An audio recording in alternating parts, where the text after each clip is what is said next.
Assalamualaikum warahmatullahi wabarakatuh. Assalamualaikum warahmatullahi wabarakatuh. Halo pendengar. Wih, seneng aja bagi.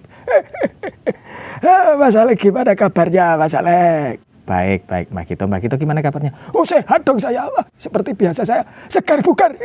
Apalagi kalau misalnya ngobrol sama Mas Alek itu bisa lama ya ngobrolnya ya. Kayaknya Mbak Gito tuh sama siapa aja ngobrolnya lama. Wah, ya enggak juga. Ini hari ini mau cerita apa Mas Alek? Bentar dulu Mbak Gito, ini saya sapa dulu pendengar. Oh iya, lupa ya. Ya iya kalau sama Mbak. Loh, jangan salahin saya, kebiasaan. Kalau apa-apa tuh salahin saya ya. Ini pendengar kebangetan masalah itu kok udah digaplok ya. Jangan Mbak. Ya udah disapa dulu pendengarnya, pendengar. Halo pendengar. Yang nyapa saya saja Mbak. Oh iya. Ya sok sabar. Terima kasih banyak sebelumnya untuk teman-teman yang sudah sudah subscribe, sudah mendengarkan. Yang mau subscribe juga silahkan, biar saya semakin semangat gambarnya dan saya sama Mbak Gito juga semakin semangat ceritanya. Loh, saya itu bisa break apa enggak itu tetap semangat ya kalau urusan bercerita ya.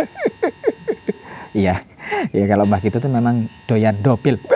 Iya. Aduh, terus hari ini mau cerita apa? Nah, sebelum ke cerita, kemarin itu saya sempat bingung. Loh, bingung kenapa? Karena hurufnya ini kan huruf K. Ternyata huruf K itu banyak banget ya. Huruf K itu wayang-wayang yang berkaitan dengan gambar wayang saya atau cerita sebelumnya itu banyak banget. Nah, maka dari itu saya bingung. Pas lagi saya bingung, seperti biasa saya kan ngecek Saweria tuh Mbak. Iya. Nah, di Saweria, di tempat yang buat teman-teman yang mau nraktir kami kopi itu, silahkan ya, ada linknya di bawah situ. Itu ternyata ada yang nyawer Mas. Oh, alhamdulillah ya. Itu bisa buat ini ya, buat beli sate kalau tongseng juga saya mau. Iya.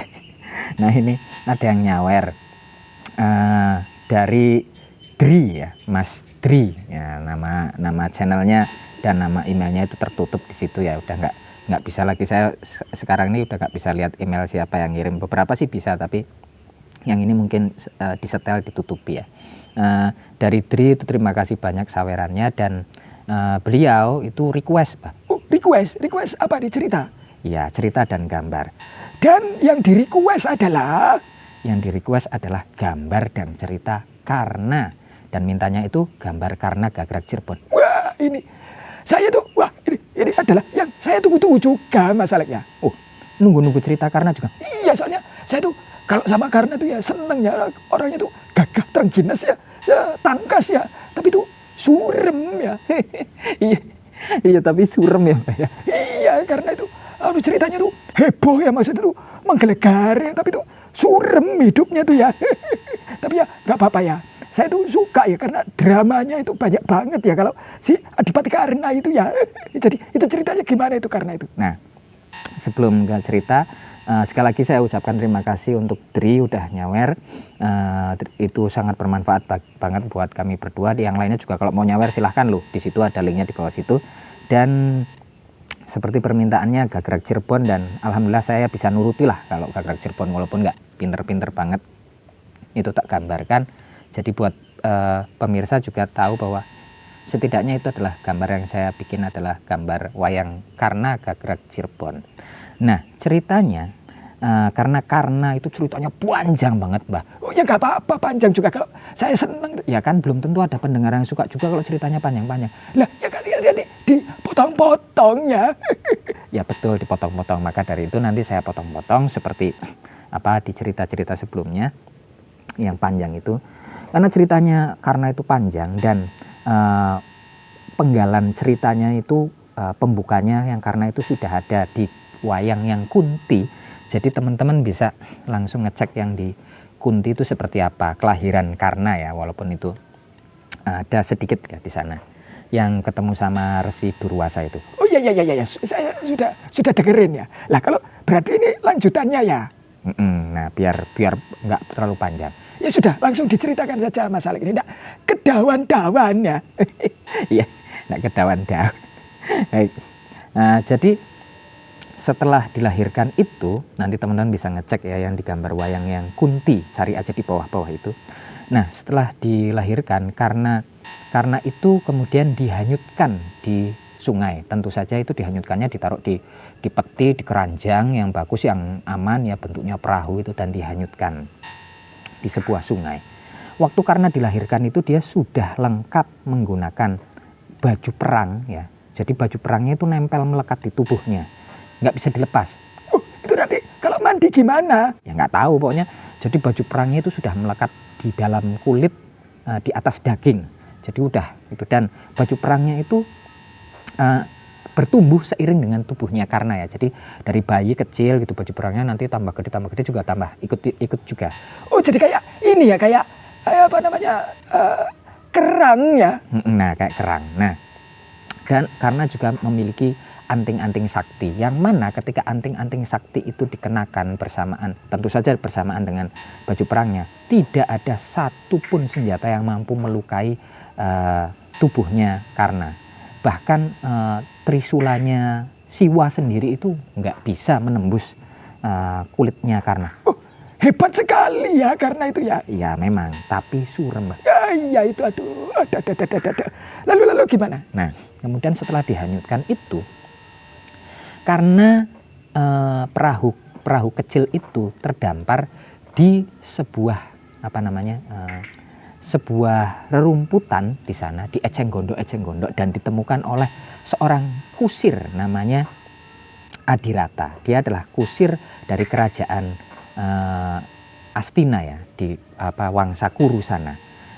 Kusirnya Destarastra ya, dan kemudian dibawa pulang sama Adirata itu. Dan karena sebab ya, karena biar nggak bingung nanti karena sama nama Karna gitu. Oh iya, jadi kalau ngomong karena nama ya karena ya gitu. Kalau misalnya karena itu ganti sebab gitu ya. Masalah itu kadang tokcer ya kepalanya ya. Ya oke. Nah, kemudian sebab si Karna itu dibawa oleh Adirata dan Adirata memiliki istri namanya Rada, maka bayi itu kemudian diberi nama atau diberi julukan, orang-orang menyebutnya sebagai Radea atau anak dari Rada, anak yang dibesarkan oleh Rada. Orang-orang kemudian lambat laun berpikir dan mulai terbiasa bahwa karena adalah anak kandung dari Rada ya. Kemudian juga namanya adalah Radea. Nah, saat tumbuh besar itu karena itu senang banget menggunakan berbagai macam senjata. Dan ketika dia semakin mahir, si Radea ini disebut sebagai Karna. Karna itu artinya ada dua. Kalau di bahasa Sanskerta ada yang berarti telinga, yang kemudian menjadi mitos bahwa Karna lahir dari telinganya Kunti sehingga Kunti tetap perawan. Juga Karna itu memiliki arti mahir atau terampil. Nah, sebab si Karna ini memang terampil menggunakan berbagai macam senjata, terutama senjata tombak, belati, dan panah dan busur. Oh, kayak gitu ya. Jadi karena itu artinya adalah mahir ya, terampil. Ya, terampil berbagai macam. Komputer juga terampil. Wah, belum ada komputer ya masalah ini. Ya, ini kan iseng-iseng. Wah, seneng aja kok iseng-iseng ya, berhadiah ya. Lalu lanjut. Nah, kemudian karena dia semakin mahir menggunakan berbagai macam senjata, terutama belati, pisau terbang lempar, dan tombak, dan juga busur, dia diberi nama Karna. Nah, setelah itu si ayahnya ini bilang bahwa kamu lebih baik berguru kepada seorang maharsi atau guru yang sangat hebat, dan di Astina ini ada guru namanya Drona. Sebaiknya kamu ke sana, Nak, itu. Wah, seneng itu karena ke sana ya, karena ingin berguru kepada Dorna. Waktu itu Dorna sedang mengajari Pandawa dan Kurawa, itu masih kecil-kecil juga, mengajari berbagai macam olah tubuh gitu ya, senjata-senjata gitu. Karena cuma ngintip aja dari semak-semak, nggak berani ke sana, malu gitu, karena dia merasa bahwa ya saya ini siapalah gitu, saya ini cuma anak kusir, kata Karna. Tapi jiwa bergeloranya DNA-nya itu karena memang dia adalah dari ras kesatria ya, dia tetap akhirnya memberanikan diri, mau nggak mau saya pengen belajar dari Guru Drona.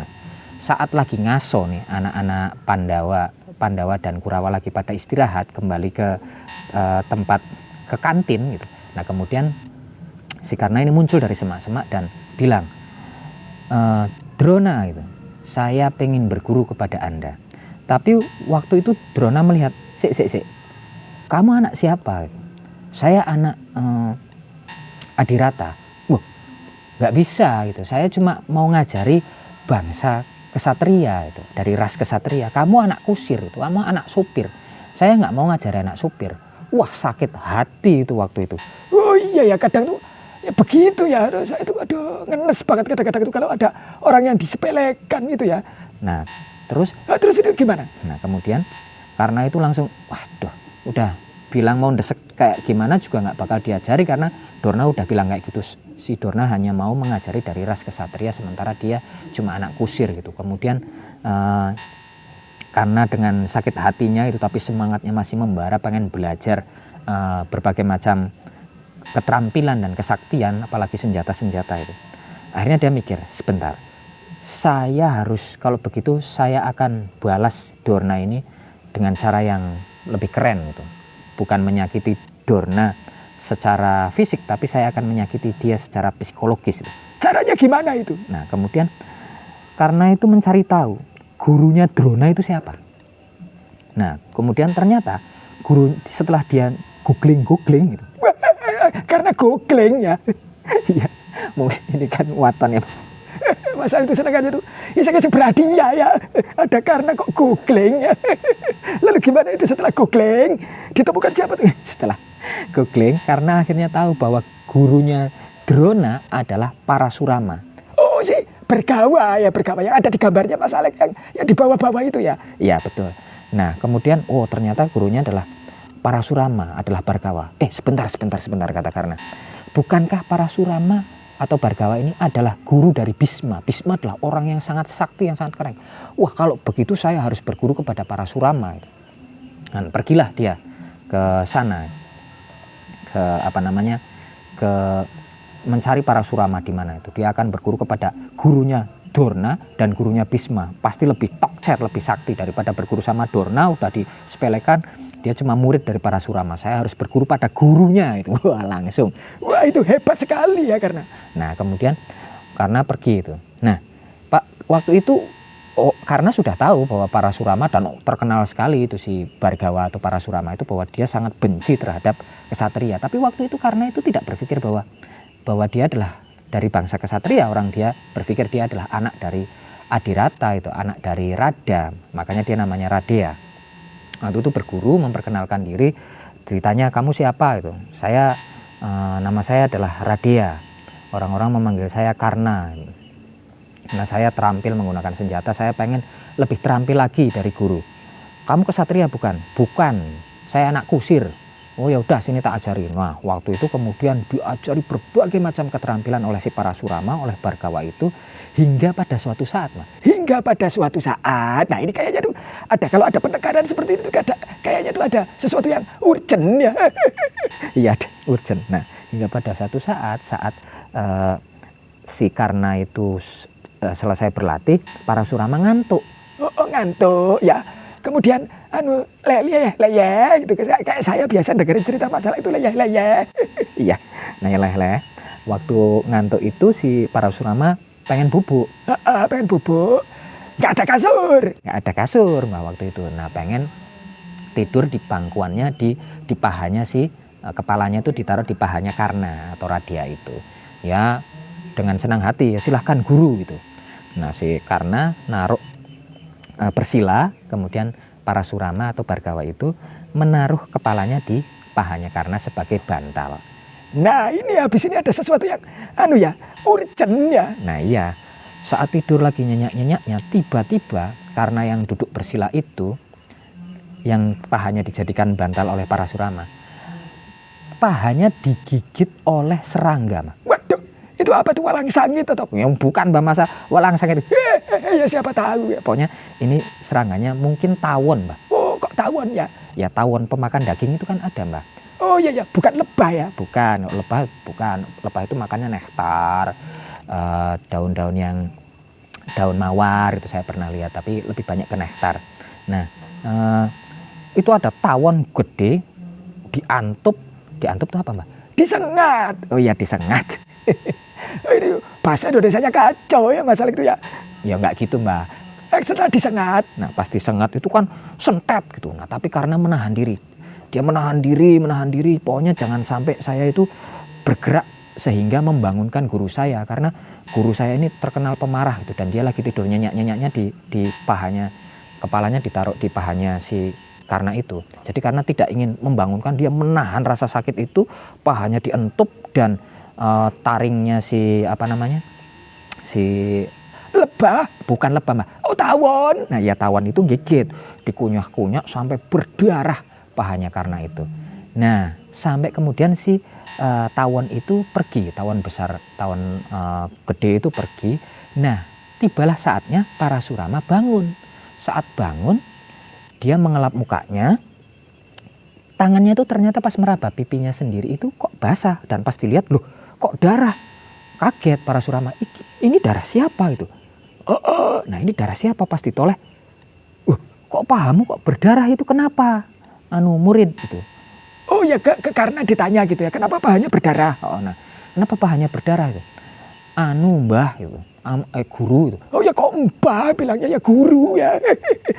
Guru, saya tadi disengat sama lebah. Loh, terus kamu diem aja?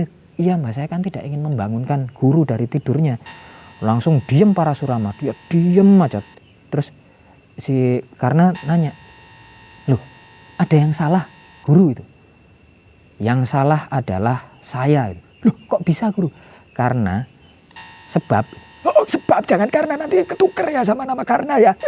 Ya, sebab saya ini sangat membenci kesatria, dan sekarang saya ngopeni kesatria, saya ngajari kesatria. Loh siapa guru itu? Ya kamu itu kesatrianya itu. Loh enggak, saya bukan kesatria, saya ini anak kusir tuh. Enggak mungkin, hanya seorang kesatria yang mampu menahan diri dari sakit dan tidak membangunkan aku saat tidur seperti itu, hanya jiwa kesatria. Wah kamu pergi dari sini, kamu tak usir. Wah diamuk-amuk itu karena ditendang, dipukul, karena cuma diem aja, maksudnya nggak ngelawan satu karena gurunya, dan dia masih bingung aku kesatria apa gitu, aku tuh anak kusir gitu. Tapi waktu itu karena langsung diamuk, dimarah-marahi, dan disumpah serapahi itu, dikutuk waktu itu. Waduh dikutuk ya. Dikutuk waktu itu, dikutuknya begini, kelak suatu saat pertarungan antara hidup dan mati, kamu akan lupa merapalkan mantra paling sakti yang aku berikan kepadamu itu. Wah karena langsung kalut. Jadi selama ini dia belajar berbagai macam mantra-mantra sakti, dan adalah mantra sakti yang paling utama itu sudah diberikan kepadanya dari Parasurama untuk melepaskan senjata. Ternyata dikutuk bahwa kelak suatu saat dalam pertarungan hidup dan mati itu rapal mantranya lupa karena diusir, dan dia dalam keadaan kalut itu Mbah. Dia naik kereta sedih gitu, bingung, pikirannya nggak tahu kemana itu, naik kereta kenceng banget, ngusiri sendiri ya. Ngusiri sendiri itu kan keretanya si bapaknya ya, si Adirata, bapak angkat ya, dia kan mikirnya itu bapak kandung ya. Dalam keadaan kalut, nyetir kereta kenceng banget, tiba-tiba ada sapi lewat Mbak. Itu mau direm udah mepet banget, sapinya ketabrak keretanya Karna, dan sapinya itu mati. Ternyata sapi itu adalah milik seorang Brahmana. Brahmana langsung sedih, nangis sekaligus marah, dan dia menyumpah serapahi Karna. Kelak suatu saat dalam pertarungan hidup dan mati, keretamu itu, roda keretamu akan tergelincir ke dalam lumpur dan tidak bisa diangkat. Nah itulah dua kutukan yang diberikan kepada Karna. Baik pendengar, ini sudah 19 menit. Saya nggak mau part pertama ini jadi panjang banget, maka saya akan potong sampai di sini dan akan kita lanjutkan di part berikutnya. Ya. Ya udah undur diri ya. Kita ketemu lagi di episode berikutnya. Sampai sini dulu ya pendengar. Iya pendengar. Saya Gito ganti suara. Undur diri. Wassalamualaikum warahmatullahi wabarakatuh. Saya Alexandra undur diri, sambung di part kedua. Assalamualaikum warahmatullahi wabarakatuh.